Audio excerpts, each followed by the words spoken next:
करा। श्री स्वामी समर्थ सर्वांना शीतल कुमार ब्लॉगमध्ये स्वागत आहे। तर हे आहे व्हिडिओ मी गावाला गेले होते त्या टाईमचं। तर मम्मीच्या इथे हे मांजर आहेत, तर दूध पित आहेत त्याच्यानंतर हे बाहेरचं पेस आहे। बाहेर म्हणजे मम्मीच्या इकडे आहे ना कोंबडी मांजर वगैरे सगळं असं पाळलेले आहेत आणि गावी ते माहिती आहे ना पाळतातच सर्व लोक। तर आमच्या मम्मीच्या घरी पण आहे आणि हे बाहेरचं वातावरण आहे, आजूबाजूची म्हणजे बाबांचे वगैरे घर आहेत ते आहेत। तर आमचं घर मम्मीचं घर आहे असं रोडला लागूनच आहे बघा, समोरून रोड असं दिसत आहे। गल्लीच्या समोर असं रोडवरतीच घर आहे, त्याच्यामुळे गाडी बिडीला जायला असं लांब जायला लागत नाही, कारण की घराच्या इथून ही गल्ली खाली जे असे गेले ना लगेच रोड लागत आहे तिथे, म्हणजे एक घराच्या मागे असं रोडला टचच असं घर आहे आणि आजूबाजूला सगळ्या गोष्टी मिळतात। महाडला टचच असं गाव आहे, तर गावाला पण कशी घरं वगैरे सुधारलेली आहेत आता व्यवस्थित आहे। आता परी बघा गावाला राहून कशी काळी झालेली आहे। ती भावाची मुलगी आहे आणि किट्टूला पावसात भिजायचं होतं म्हणून ती आधीच तयारी करून बसलेली आहे पावसात भिजण्यासाठी।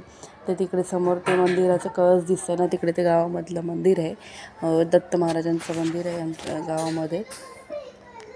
तर पूर्ण पावसाचं वातावरण गावाला सुद्धा म्हणजे चालूच झालेलं आहे।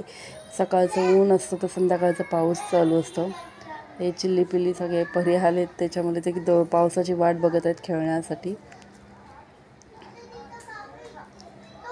आता परी गावाला राहून परीचे खूप फ्रेंड झालेले आहेत, पूर्ण असं ढगाळ वातावरण झालेलं। आणि तिकडे आहे ना गावी दिवसभर ऊन दिवसभर गरमी होते आणि संध्याकाळ झाली का पावसाची सुरुवात होते, त्याच्यामुळे बाहेर पण कुठे जायला भेटले नाही। मी 2च दिवस मम्मीकडे होते, पण 2 दिवसामध्ये कुठेच जायला भेटलं नाही मला। संध्याकाळचं बाहेर निघायच्या टायमाला पाऊस आणि दिवसा ऊन असल्यामुळे बाहेर कुठे निघत नव्हतं। परीचे पप्पा बसलेले आहेत, त्यांना गरमीचा खूप त्रास होतो, म्हणजे तिकडे गावाला गरमी खूप होते, त्याच्यामुळे त्यांना तिकडे जास्त राहायला कंटाळा येतो, म्हणजे असं गरमीमुळे त्यांना सवय नाही आहे जास्त गरमीमध्ये राहण्याची।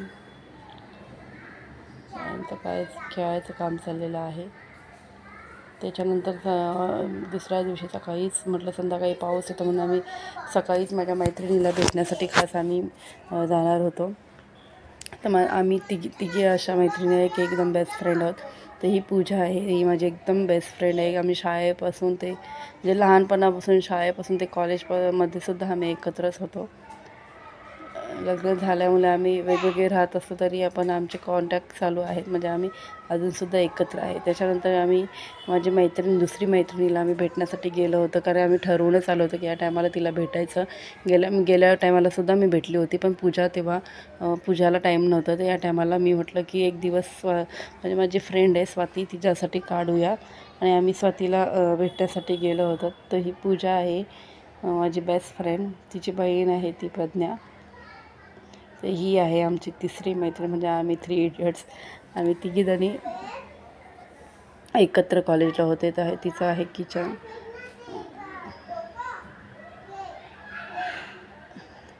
आम्ही जसे कॉलेजमध्ये राहायचो ना एकदम हसून खेळून, तसंच तेवढ्या वेळचं क्षण आम्हाला तर तसंच वाटत होतं, आम्ही एकमेकांची चेष्टा मस्करी करत होतो। तर त्याच्यानंतर आम्ही पूजाने मी उन्हामध्ये थोडं गरमी जास्त झाली होती, त्याच्यानंतर तिला म्हटलं की चला थोडे ज्यूस वगैरे पिऊया। तर माय फेवरेट मँगो मस्तानी ही माझी हर टाईम फेमस आहे, आणि महाडमध्ये गेल्यावरती ते मी म्हणजे एकदा तरी टेस्ट करते। त्याच्यानंतर घरी आलो तर तिने मला हे मँगो दिले होते आम्हाला, त्यांच्या मँगोचा बिझनेस आहे, त्याच्यामुळे त्यांनी मँगो दिले पूजाला मला मँगो दिले होते। मी नंतर तिथून महाडमध्ये गेली, महाडमध्ये मी येताना सुकी मच्छी घेऊन आली। संध्याकाळचं क्लायमेट हे असं पावसाचं वातावरण होतं ना, त्याच्यामुळे मी दिवसाच गेली। पूजा आली नाही पुढे, पूजाला बाहेर थोडं काम होतं, त्याच्यामुळे स्वातीला आम्ही भेटलो, ज्यूस वगैरे म्हणजे मँगो मस्तानी खाल्ली तिथे। त्याच्यानंतर पूजा घरी गेली आणि मी मार्केटमध्ये मच्छी वगैरे आणण्यासाठी, म्हणजे सुकी मच्छी मला आणायची होती, मसाला वगैरे घ्यायचं होतं, त्याच्यासाठी आम्ही गेलो। त्याच्यानंतर दुसऱ्या दिवशी आम्ही निघालो तर आमच्या म्हणजे इकडे महाडमधून आम्ही अंबरनाथला येण्यासाठी निघालो. ते बससाठी इथे हायवेला थांबलो होतो. तर म्हटलं थोडंसं इथे पेंट वगैरे केलेले होते रोडवर, जसे रोडचे जे भिंत लावलेली असते तिथे पेंट केलेलं होतं की आपलं महाड खूप छान पेंटिंग केलेली होती. पूर्ण जेवढी असं पॅक केलेलं आहे ना तेवढे तिकडे पूर्ण पेंटिंग केलेली आहे. ते मग आपलं महाड असं लिहिलेलं आहे. नंतर आमचं ट्रॅव्हलिंग चालू ना, आम्ही तिथे पोचल्यावरही थोड्याच वेळाने लगेच गाडी म्हणजे 12:15ला आम्ही पोचलो, 12:30ला लगेच अंबरनाथची ट्रॅव्हल्स आली. त्याच्यानंतर आम्ही गाडीमध्ये बसलो. तर हे बघा माणगावपासून इतकं पाऊस चालू झालं होतं की ट्रॅव्हलिंगमध्ये पाऊस चालू होता. माणगावपासूनच पाऊस पण चालू होतं. थोडीशी ट्रॅफिकसुद्धा माणगावमध्ये लागली. त्याच्यामुळे ना आम्हाला घरी यायला खूप लेट झालं. म्हणजे जिथे गाडी 5 ते 5:30ला पोचते ना ती गाडी आज खूप लेट झाली होती. गाडी डायरेक्ट आम्हाला रात्री 9 वाजले यायला. त्याच्यामुळे प्रवासात पण बोर वाटायला लागलं, कारण पाऊस वगैरे खूप पडायला लागले कल्याणमध्ये. तर मध्ये पोचलं तर पाऊस खूप, नंतर अंबरनाथमध्ये पोचलं थोडं पाऊस थांबलं. Bye bye. श्री स्वामी समर्थ.